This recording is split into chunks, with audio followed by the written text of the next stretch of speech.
दोस्तों, कैसे हैं आप सब। आई होप आप सभी बहुत अच्छे होंगे। संडे का दिन है और बैठे बैठे दिमाग में आया कि ऐसे ही कुछ नया शुरू किया जाए। तो आज से शुरू करेंगे। हो सके तो एक नया चैनल ही बनाते हैं आयुर्वेदा के ऊपर, बिकॉज़ आयुर्वेदा के फील्ड से हूँ और शेयर करूँगा आपसे कुछ छोटी छोटी जानकारियाँ जो आयुर्वेद में हैं, और विशेषकर जो स्पेशली चरक संहिता से हैं उनसे शुरू करेंगे। मेरे पास जो चरक संहिता अवेलेबल है वो 2 पार्ट्स में है।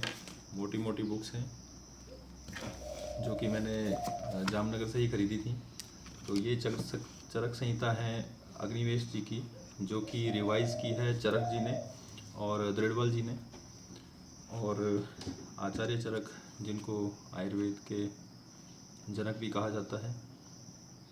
और उसके साथ इसको जो हिंदी में व्याख्या की है वो की है पंडित काशीनाथ शास्त्री जी ने और डॉक्टर गोरखनाथ चतुर्वेदी जी ने।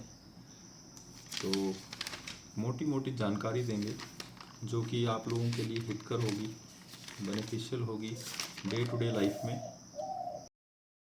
दोस्तों, इंट्रोडक्शन में बहुत कुछ दिया गया है चरक संहिता के संपादकीय में, जहाँ पे संपादक महोदय के द्वारा कुछ जानकारी दी गई है।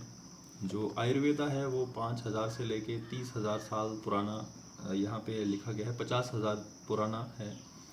जहाँ दोस्तों इसमें बहुत सारी, देखिए पहले क्या रहता था कि जहाँ से ये ज्ञान चला है वो वर्बली होता था पहले, कि गुरु हैं, गुरु ने शिष्यों को वर्बली वो ज्ञान सुनाया और शिष्यों ने फर्दर अपने शिष्यों को जो लेटर ऑन हुए उनको वो ज्ञान दिया आयुर्वेद का। तो आयुर्वेद का ज्ञान ब्रह्मा जी से दक्ष प्रजापति में गया सबसे पहले, प्रजापति जी से अश्विनी कुमारों के पास गया, अश्विनी कुमार जो देव चिकित्सक भी कहा जाता है जिन्हें, उसके बाद उनके द्वारा इंद्र को दिया गया और इंद्र से फिर भारद्वाज ऋषि जो हैं उनको दिया गया। भारद्वाज ऋषि के पास जब आयुर्वेद का ज्ञान आया तो उससे पूरे संसार में जो है सुख सुविधाएं और ये चिकित्सा का ज्ञान फैला।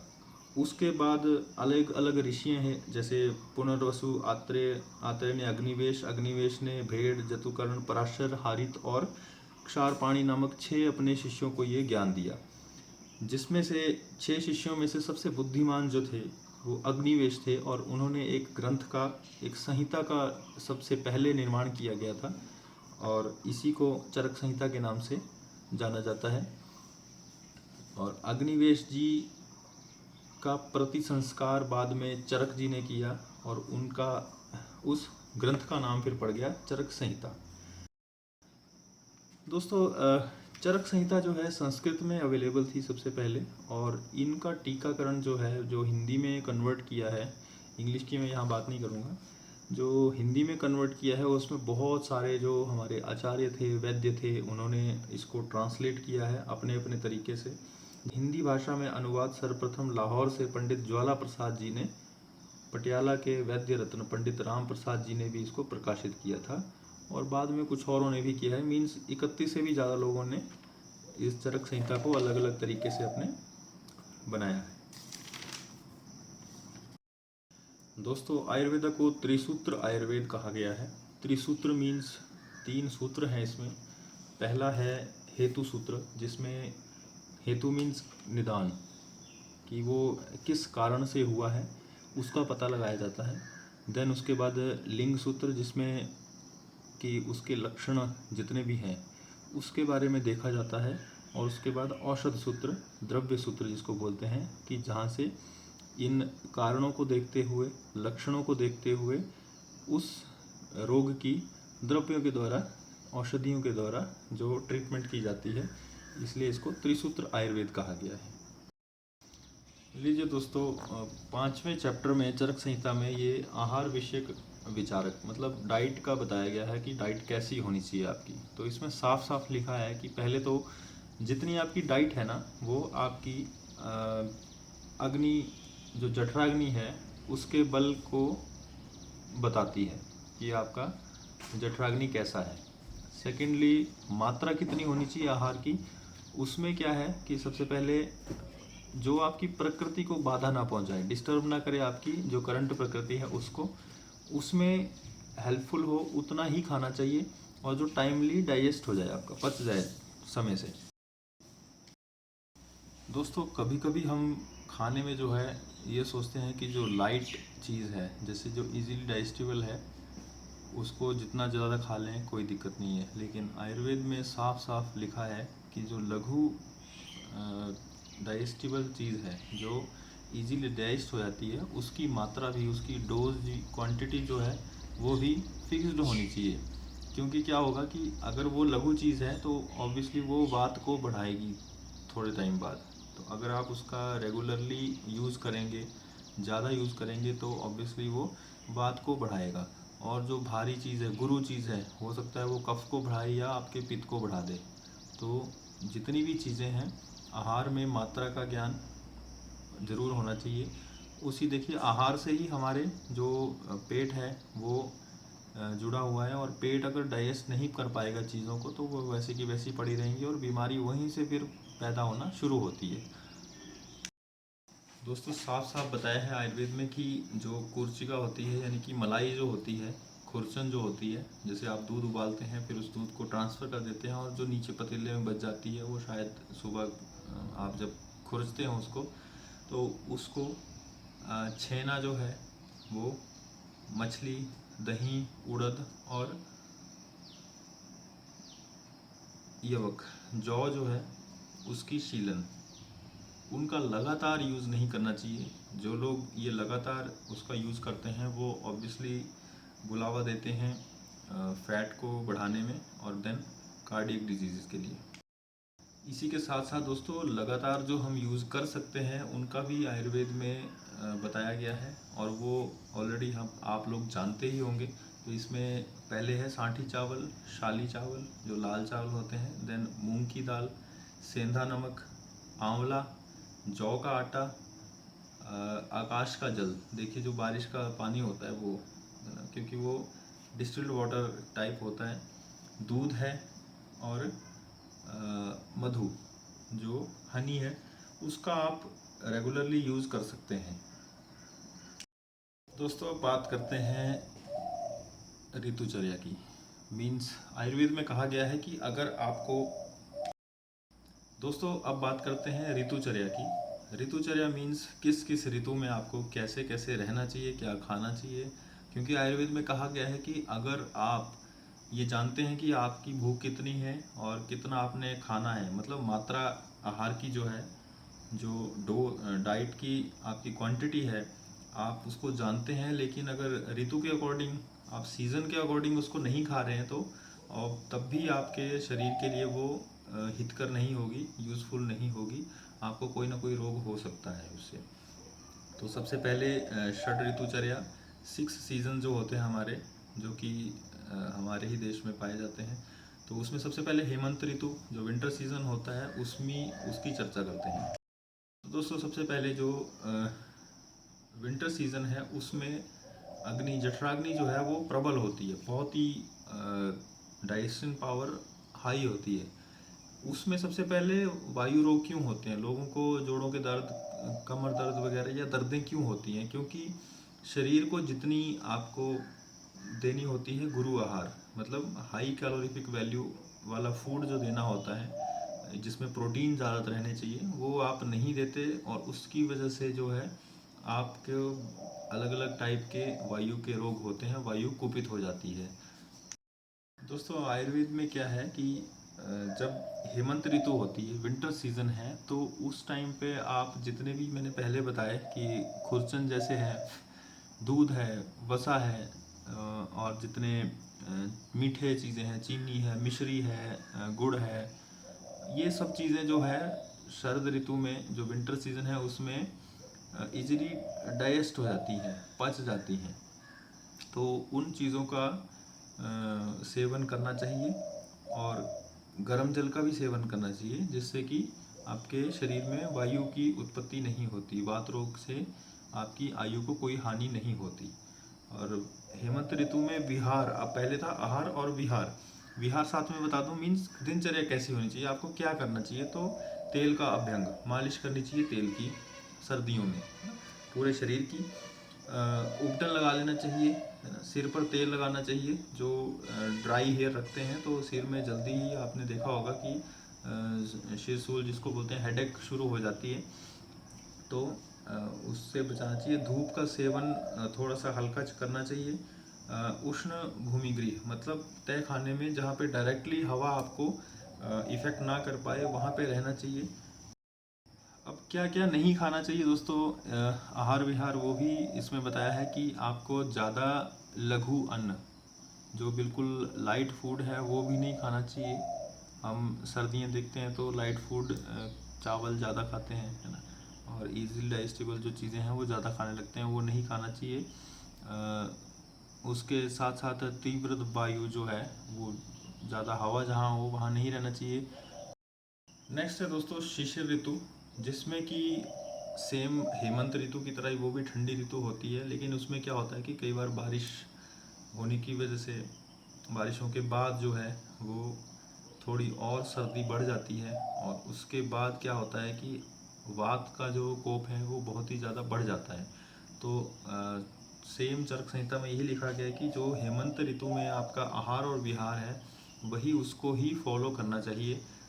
मीन्स डायरेक्टली हवा में ना जाएं, गर्म चीज़ें पहने, गर्म जो आपका आवास है वहाँ रहें, और लघु अन्न नहीं खाना चाहिए ज़्यादा।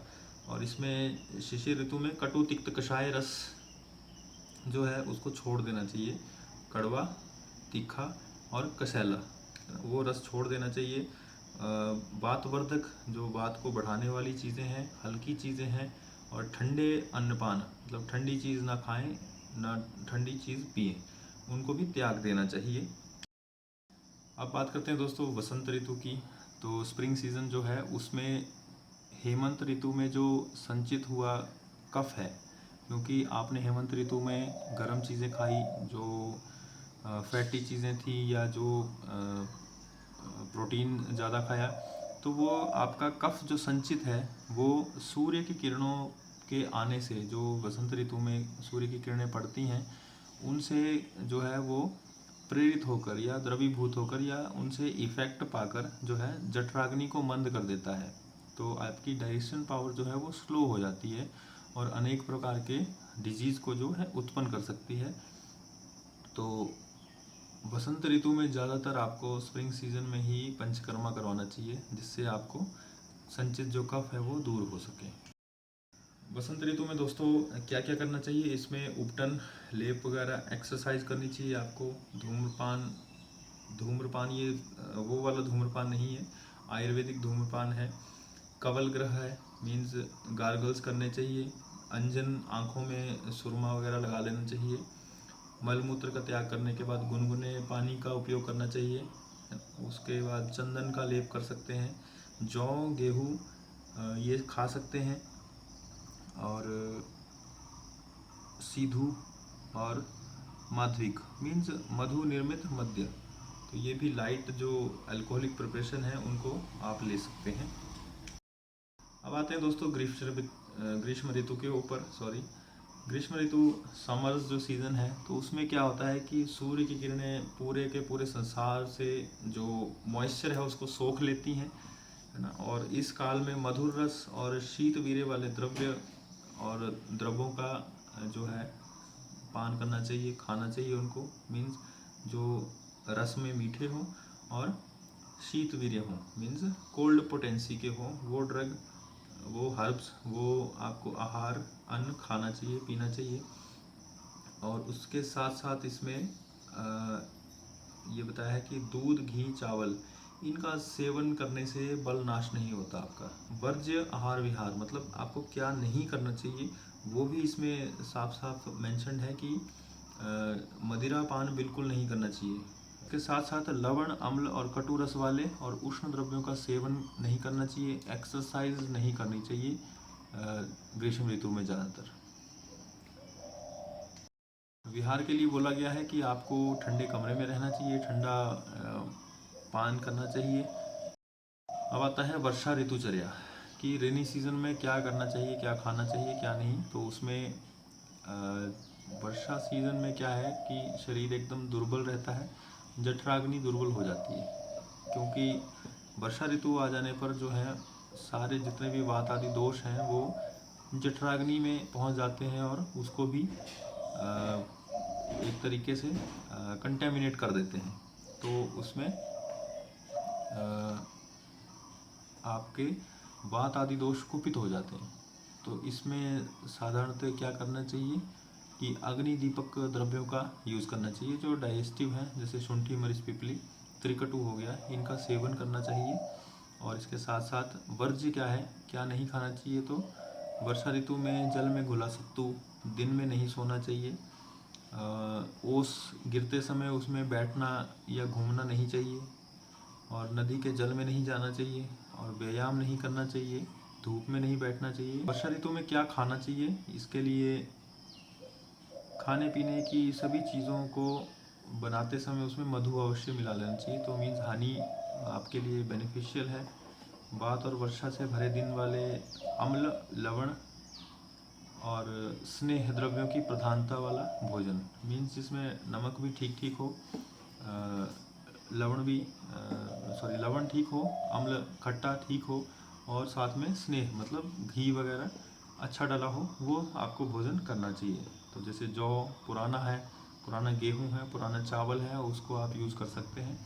और गर्म करके ठंडा किया हुआ पानी, देखिए बहुत ही इम्पोर्टेंट है। आयुर्वेद में बहुत साल पहले, कितने हज़ार साल पहले ये बुक लिखी गई है, और उसमें भी स्पेसिफिकली बताया गया है कि आपको गर्म करके ठंडा किया हुआ पानी इसमें यूज़ करना चाहिए।